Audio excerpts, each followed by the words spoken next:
What's going on, everyone? This is Mark with Hindsight. I hope you're having a great day. In December 2020, Justin and I raced our daily drivers to see which one was faster.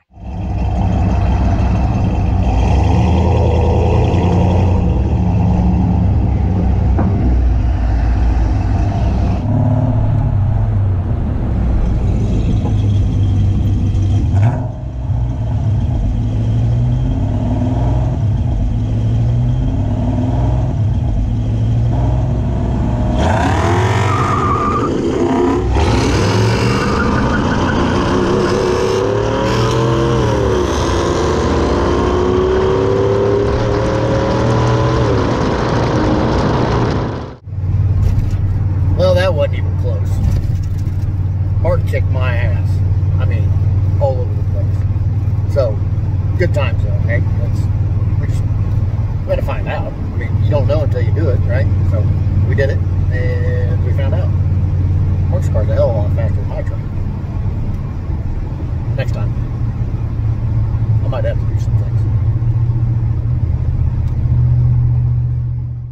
At that time, my BMW was victorious, and Justin went to work planning upgrades for the Lightning. Well, those plans have now shown up on his doorstep.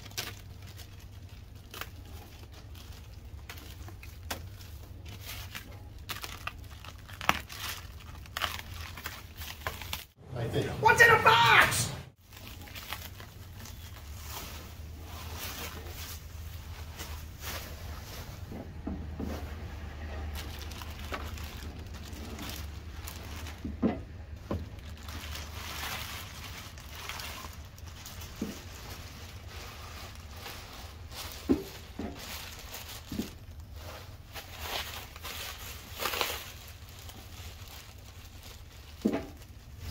Yep, that looks like a lot of fun. What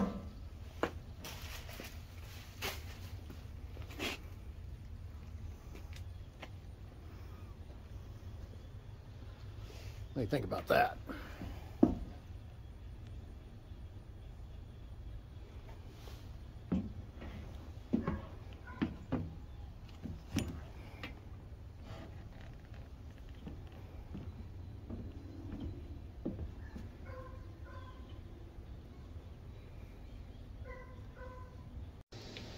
Hey, what's up?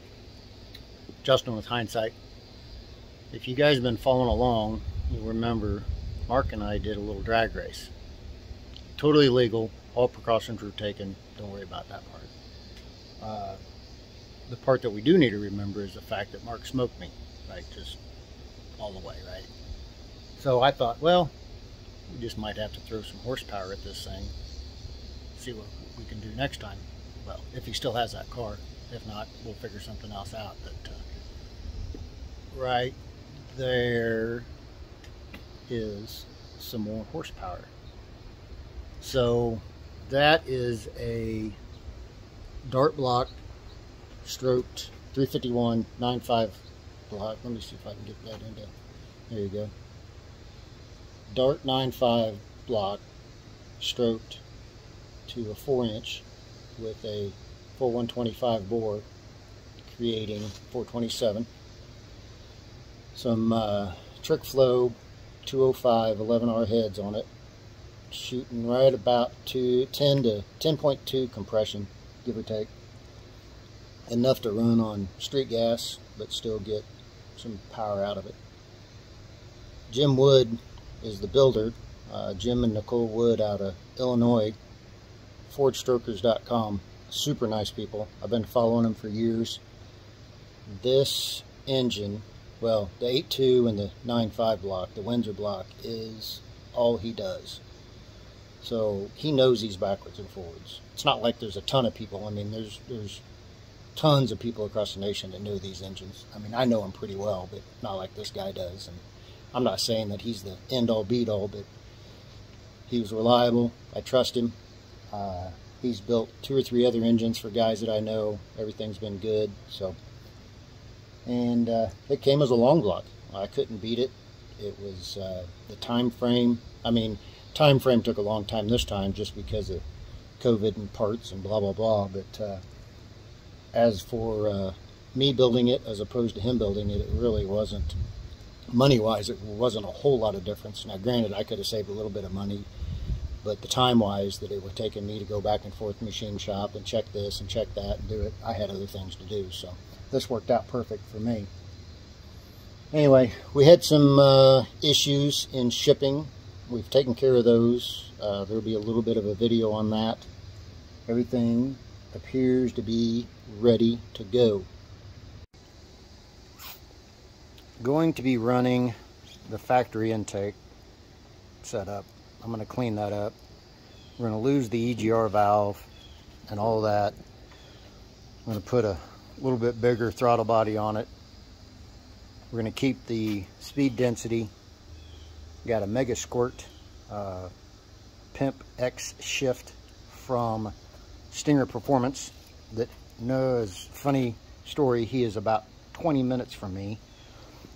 He takes a factory Ford 60-pin ECM and installs a Mega Squirt setup with a transmission controller daughter card, so you can control engine and transmission with one tune, and everything will talk to each other and operate. But there we go. Hope to have that in this winter. See what we can do with it next spring.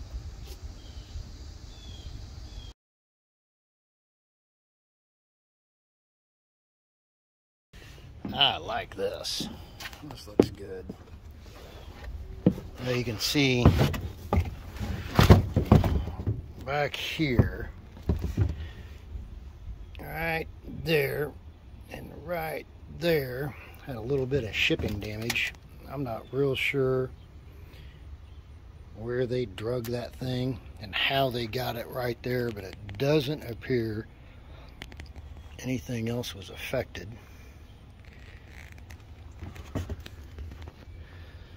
But I think she'll work.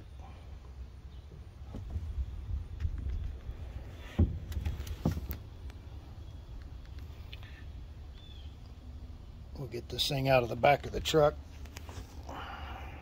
Take a little better look at it.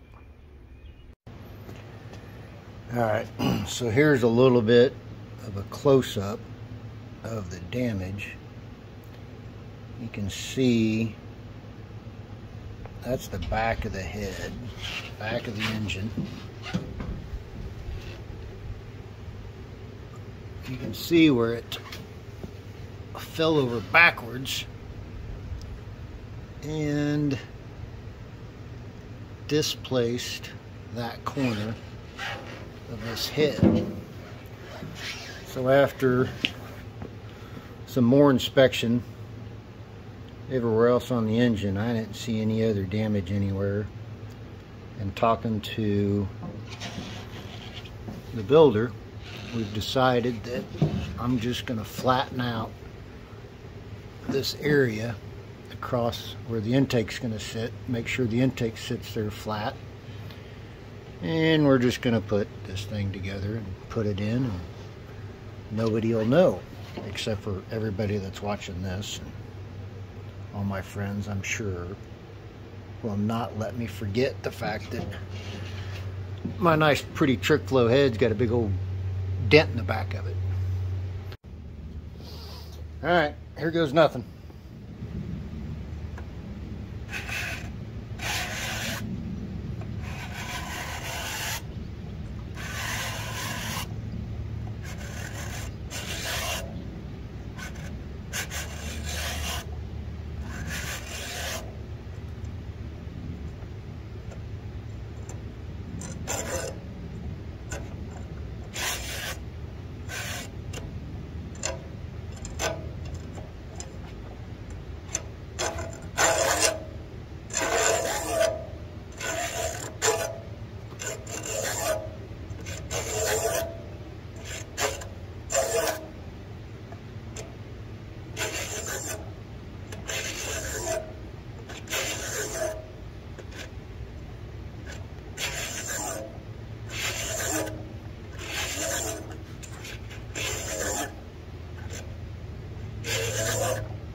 gonna have to fix that. I don't like that at all.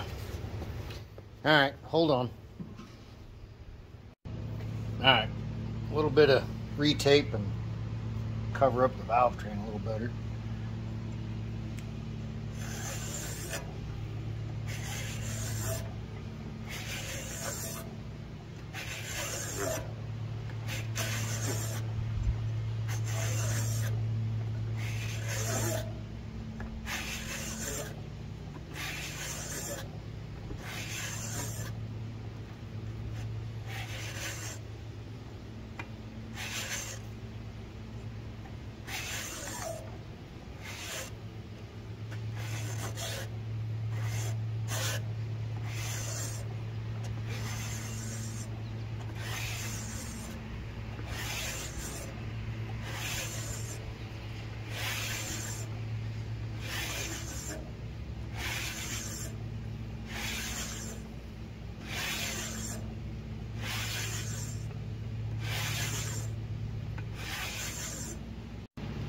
Alright, so another redo on the tape job.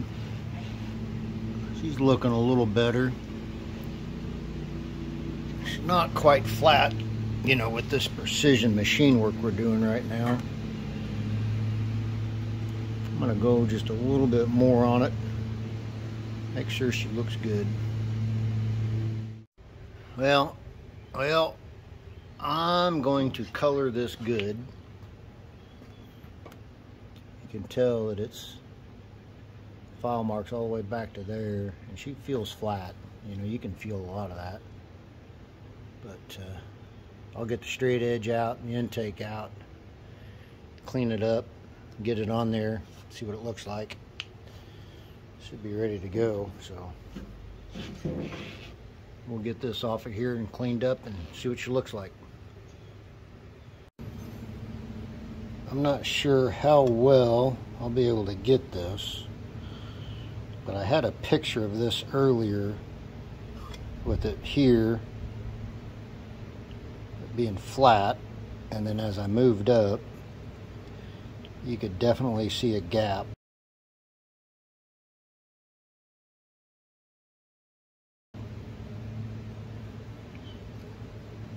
Now the baby's flat all the way up there.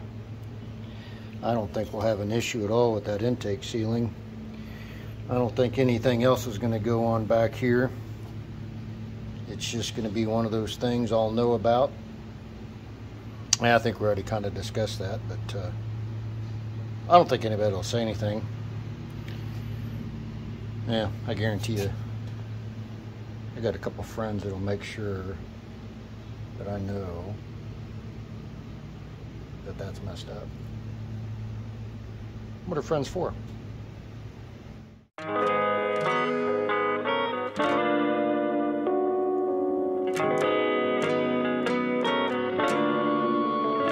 Let's make a cake.